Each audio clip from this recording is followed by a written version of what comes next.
Story 1. Am I the asshole for expecting my husband to do my job while I'm on maternity leave? I don't even know where to start. I feel like I'm drowning, but maybe I'm the one at fault for expecting too much.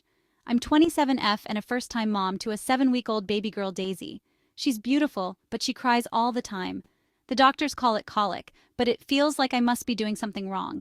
Isn't a mother supposed to be able to comfort her child? I can't even manage that.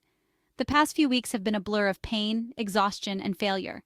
My C-section scar still throbs when I move too much, and sleep is a distant memory. I don't remember the last time I slept more than 2 hours in a row. My husband, Mark, 31M, tells me I'm overreacting. He works long hours and says he needs his rest, so I do the nights alone. Every feeding, every diaper change, every midnight sobbing session, both hers and mine, it's all me. Then there's my Miel, Susan. She moved in 3 weeks ago after a fight with my Phil. She has taken over the living room, refuses to help with the baby because that's your job, and makes passive-aggressive comments about how I'm not keeping the house clean enough. I thought it would be temporary, but she shows no sign of leaving. She has been treating me like a live-in maid. She doesn't cook for herself or for anyone else.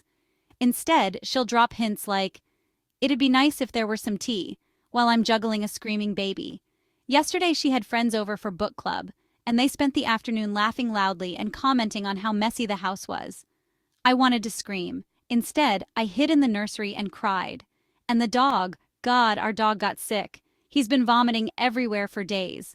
Mark refuses to help because it was my idea to get a dog in the first place. Between cleaning up after him, trying to soothe the baby who won't stop crying, and keeping the house somewhat livable, I feel like I'm losing my mind. The worst was last week when I got mastitis. My fever hit 102 degrees Fahrenheit, and I could barely stand, let alone take care of the baby. I begged Mark to take a day off to help, but he said work was too busy. That night, he ordered takeout for himself, ate in the living room with Susan, and didn't even ask if I wanted anything. Yesterday, everything came to a head. The baby was screaming, the laundry machine broke mid-cycle, the dog threw up on the couch, and Susan decided to host another book club without asking me. I hadn't eaten all day, and I was shaking from exhaustion. I begged Mark to ask his mom to leave, or at least help me get through the day. He looked at me like I was crazy and said, "You're the one on maternity leave. What else do you have to do?" I don't remember what I said back, but it doesn't matter. He stormed out, leaving me with the mess, the baby, and Susan glaring at me like I was the problem. Later, she told me I was a bad wife for upsetting him, and that I should be grateful he worked so hard for us. I feel like I'm failing at being a mom, a wife, a person. Maybe they're right. Maybe I'm selfish for expecting help. Maybe I'm a bad mother because I can't stop my baby from crying. Maybe this is all my fault. I don't know anymore. AITA? In my opinion, she is not an asshole. What do you think? Comment below. Story 2. Mother-in-law is angry that we didn't answer the door when she showed up unannounced. I just need to get this off my chest. On Tuesday morning, I woke up around 7:45 a.m. relaxed because I get to work from home the rest of the year. I'm laying in bed and at 8:02 the doorbell rings. It's my MIL. I have been no contact with her since October 2023. My husband is on and off with no contact. But he's been no contact with her since Thanksgiving. She blew up that we didn't stop by when we had never made Thanksgiving plans with her. Anyways, I checked the Ring doorbell. She's standing with a box and her dog. My husband was also still in bed, and I asked him what he wanted to do. He said nothing, so we continued to lay in bed. She stood there for 15 minutes before going back to her car. She came back with a long written note and left. Over the last week, she has had people call my husband to say there was an emergency since she is blocked.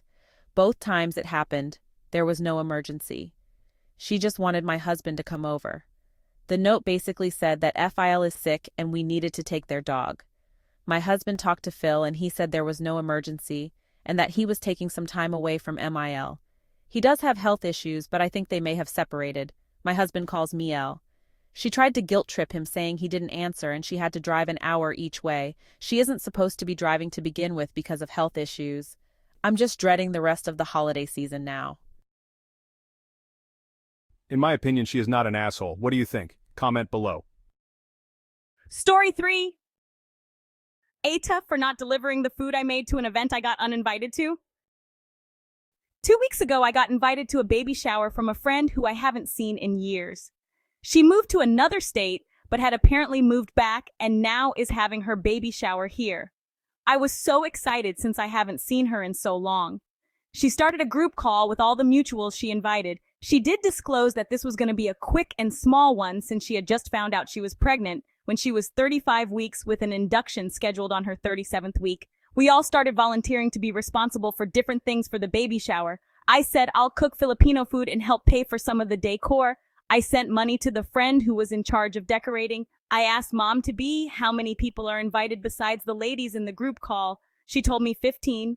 There's 10 of us in group call, including me, so I thought I'll cook for 50 people to be on the safe side just in case she invited a few more. I started shopping for ingredients for the lumpia, pancit, chicken adobo, and rice, and a grazing table. I started prepping and coordinating with the decor lady. We figured where we wanted the food and grazing table and told the mother-to-be. She approved. Now, the day before her baby shower, I spent the whole day cooking. I took off the day. I only work part-time since I'm the primary caretaker for my baby while my man works.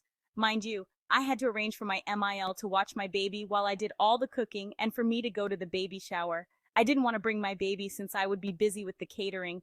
It was by luck she was off those days. Then the night before the baby shower, she DM'd me on Instagram that she had to make some hard decisions and had to uninvite me but still want me to drop off the food. I told her I understand and respect her decision, but I will not be dropping off the food. She asked me why, and I told her it wouldn't make any sense for me to drive 75 minutes to drop off food to an event I'm no longer invited to. That the only reason I volunteered to do what I said was because I was invited. She asked me how she was going to find someone to cater on such a short notice, that it was fucked up and hateful.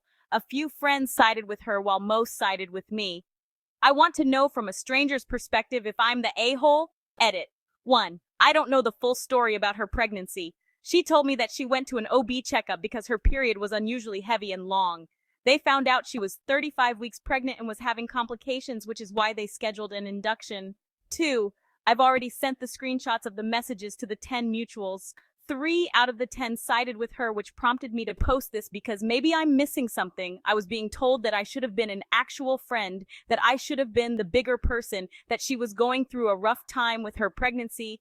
3, mother, to be never disclosed to me why she had to make a hard decision and why I was uninvited, which the whole point of us 10 volunteering was to take off the burden off her shoulders. Our mutual friend, who was the decor lady, was the first one to reach out to me about me not being there since she and I coordinated where the food was going to be at. She's also the one that told me that MTB was telling her and other people that I got my feelings hurt, which is why I didn't want to come. She didn't tell them what hurt my feelings, or how, or when. I was too worn out from prepping and cooking to fire back. I took the peaceful route. I didn't ask for the money I spent on the decor, my gift, I guess. 4, I donated all the food to the women's and children's shelter. I figured they're more deserving. I cook Filipino food all the time, plus I got a freezer stash of lumpia. In my opinion, she is not an asshole. What do you think? Comment below. Story 4. AITA for leaving my marriage after finding out my husband has a child.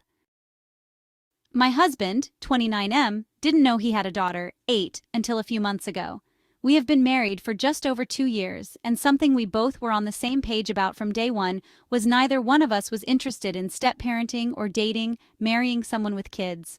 So when I, 28F, found out he had a child already, and we had it confirmed, I knew this would no longer work for me.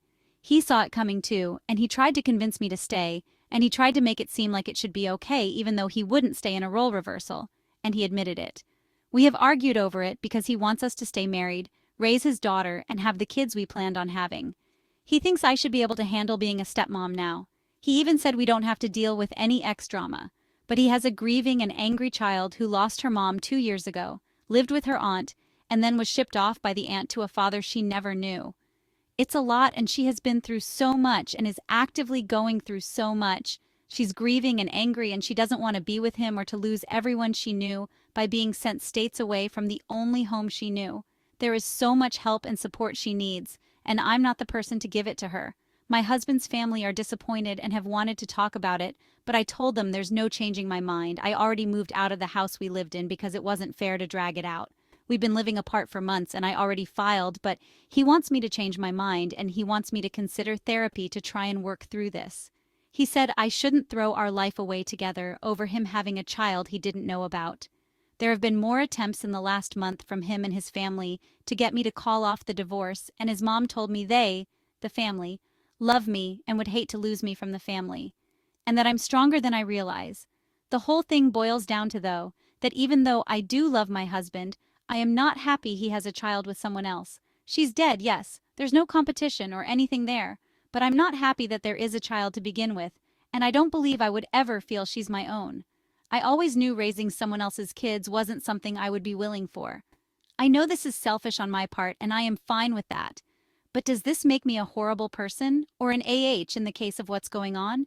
That's what I'm here to find out. AITA? In my opinion, she is not an asshole. What do you think? Comment below. Subscribe for more interesting stories.